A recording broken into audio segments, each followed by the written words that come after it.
Bonsoir à tous. Aujourd'hui, je vais vous dire mon ras-le-bol. Aujourd'hui, je vais vous dire ce que je pense réellement de cette vie. Depuis que je suis là, je fais mes vidéos. Je parle de la vie en société. J'ai parlé au départ de comment faire pour que vous ayez de l'argent. Comment permettre à une jeune fille d'économiser. Comment permettre à une dame de se prendre en charge. Mais est-ce que les véritables problèmes de la société sont exposés ici? Voici un fait qui me fait beaucoup mal. Voici un fait qui me fatigue, qui me tracasse l'esprit.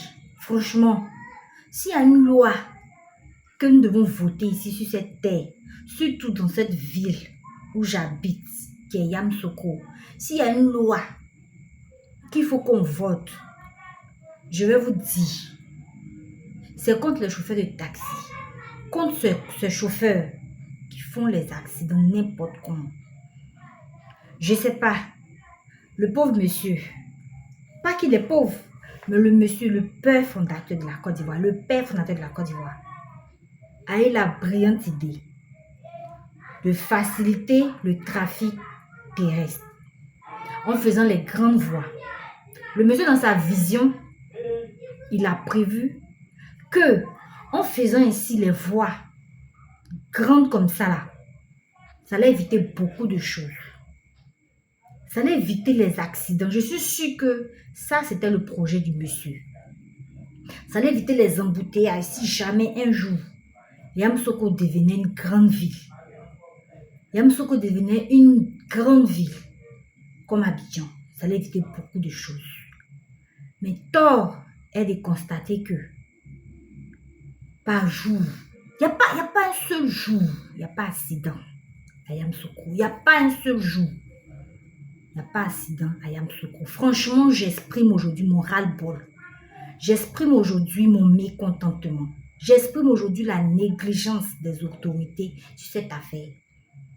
Si seulement ici, on disait à quelqu'un qui commettait un accident de prendre en charge toutes les personnes qui l'auraient conduit dans son accident, je vous assure que tout ça allait arrêter.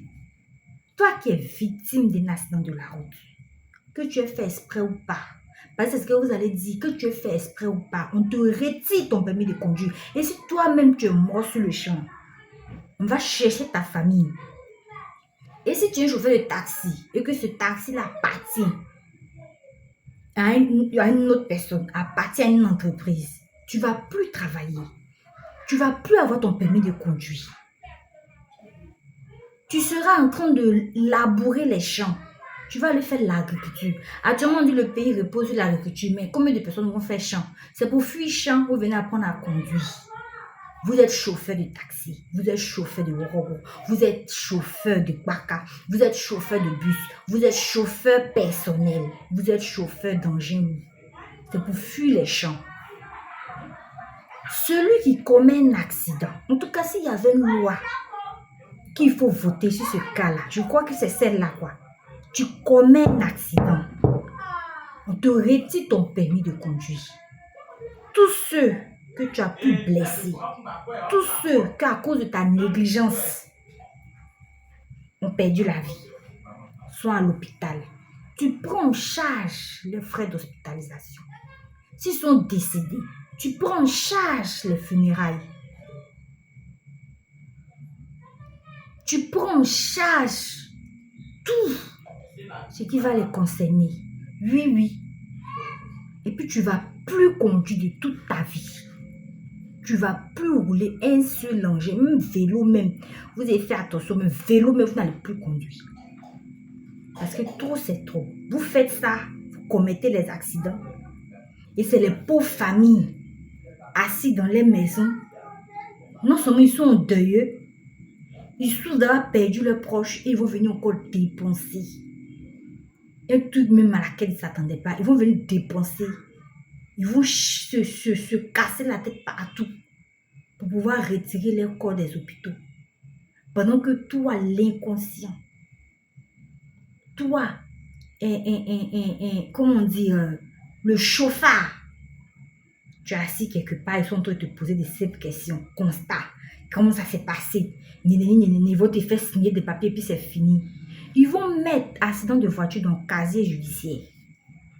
Toi qui as commis un accident, toi qui as été responsable d'un quelconque accident, tu ne seras plus embauché en tant que chauffeur. Tu n'auras plus le permis de conduire toute ta vie. On dit l'erreur humaine, mais souvent accident les Yamoussoukro là, c'est pas erreur humaine. Désormais dans les carrefours là, la plupart des grands carrefours de Yamoussoukro là, il y a maintenant des feux rouges. Bon, il y a maintenant des feux. Malgré ça là, vous êtes trop pressé. Genre, vous êtes trop pressé quoi. Vous êtes trop pressé. Ça me fait mal. Ça me fait très mal. J'ai perdu ma soeur dans un accident de voiture. J'ai perdu ma soeur dans un accident de voiture. Ils ont emmené les corps à l'hôpital. Qui a payé les frais? Qui s'est occupé de nous? Personne. Les sapeurs-pompiers arrivent, hein.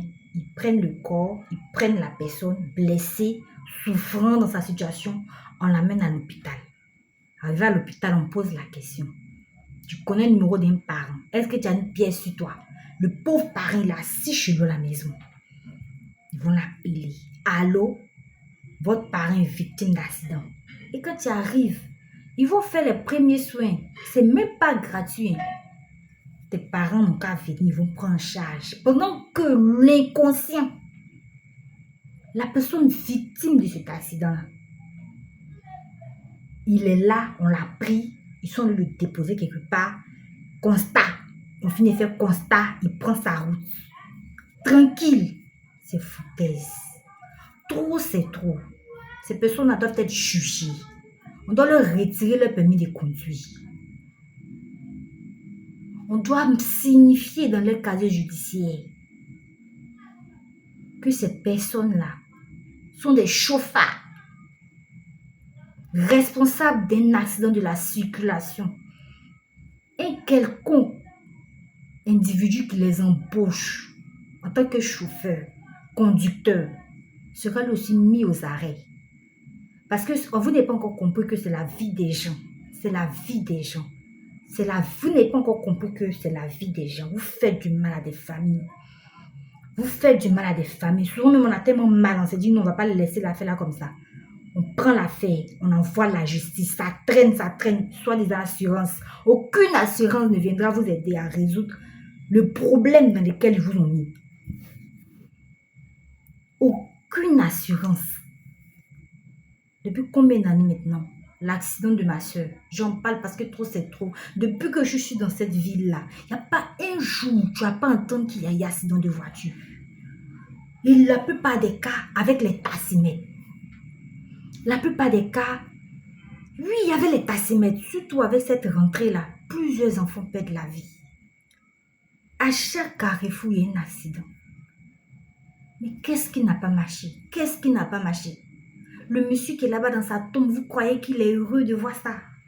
Quand il s'est dit que sa principale priorité était que, en faisant les voies aussi larges, il n'y ait pas assez d'accidents. En faisant les voies aussi larges, chacun ait le temps de passer librement de son côté. Mais c'est mal vous connaître quoi. C'est mal vous connaître. Tu dors lundi accident, mardi accident. La loi qu'il faut voter là. La loi qu'il faut voter pour ça là. Toi, tu commets un accident. On te retire ton permis de conduire. Si tu es décédé sur le cas, toi-même, si tu es décédé sur le cas même là, on convoque tes parents. Parce qu'il faut que chaque parent aussi mette cela dans l'oreille de leurs enfants. Chaque femme, chaque père, chaque mère mette cela. Même les enfants doivent mettre cela dans l'oreille de leurs parents. Papa, quand tu sors là, conduis prudemment. Quand tu sors là, c'est la vie des gens, c'est la vie des gens qui vont t'aimer. Quand tu sors là, dis-toi que c'est peut-être moi qui suis en train de traverser la route. Donc, conduis doucement. Si lui aussi il est mort, la charge, ce qu'il a entraîné dans sa faute, ce qu'il a entraîné dans son inconscience là, à la mort, à la souffrance, aux lamentations, hein, vous allez prendre en charge. Ce ne sont pas les pauvres parents qui ont dit non, mon enfant est parti à l'école. il va finir le soir. Ce ne sont pas ces pauvres parents qui vont courir de gauche à droite pour chercher les soins, de l'argent pour prendre soin de leurs enfants. Non. Trop, c'est trop. Trop, c'est trop. Il faut que la justice, il faut que les autorités se statuent sur cette affaire-là. Se situent véritablement cette affaire-là parce que trop, c'est trop. Il y a trop d'accidents. En tout cas, c'est ce que j'avais à dire. C'est ce que j'avais à dire. C'est parce que vous faites vos choses et puis ça reste comme ça. Ça reste comme ça. On ne prend pas ça au sérieux. Quand on fait le bilan à la fin de l'année comme ça, là, le taux de mortalité causé par des accidents est trop. On sort même, on a peur. On prie Dieu avant de sortir, c'est vrai. Mais à cause d'une faute banale, à cause d'un petit instant d'arrêt, simplement parce que tu vas t'arrêter un peu. Le feu est rouge, tu vas t'arrêter un peu. Toi, tu es trop pressé. Vous faites souffrir des familles. Vous endeuillez des parents gratuitement. Arrêtez ça. Arrêtez ça. Franchement, arrêtez ça. Sinon, le jour où moi je vais arriver au pouvoir, le jour où moi je vais arriver au pouvoir, là, vous allez me sentir. Oui, il faut que je le dise. Le jour où j'arrive au pouvoir, vous allez me sentir. Trop, c'est trop.